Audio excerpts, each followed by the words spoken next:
আমরা মাদ্রাসার বন্ধের ভিতরে আমরা ছাত্র, আমরা তোমাদের উস্তাদ, কিন্তু তোমার এলাকায় যাওয়ার পরে তুমি আর ছাত্র না, বরং তুমি উলামায়ে কেরাম দারুত তাকওয়ার প্রতিনিধি।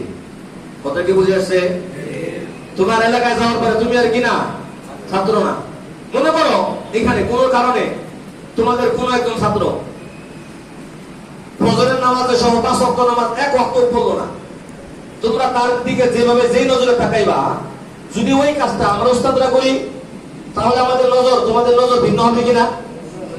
ভিন্ন হবে কিনা? উস্তাদরা করতেছে কেমন মানুষ, যদি বিশ্বাস করে নজরটা আরো ভিন্ন হবে। উলামায়ে কেরাম যারা যত উপরে তারা যদি করে তাদের ব্যাপারে নজর কি হবে? আরো ভিন্ন হবে। হবে কিনা বাবা? না হবে না? কেন হবে? কারণ তোমাদের কাছে আলেম হিসেবে আমাদের যে সম্মান আর মর্যাদা, এই কারণে তোমাদের কাছে নজর এটা। ঠিক তুমি যখন নিজের বাড়িতে যাইবা, নিজের বাড়িতে যাওয়ার পরে তুমি আর ওই জায়গায় এই মাদ্রাসার একজন ছাত্র না, বরং সবাই ওইখানে মনে করবে তুমি একজন বড় আলেম।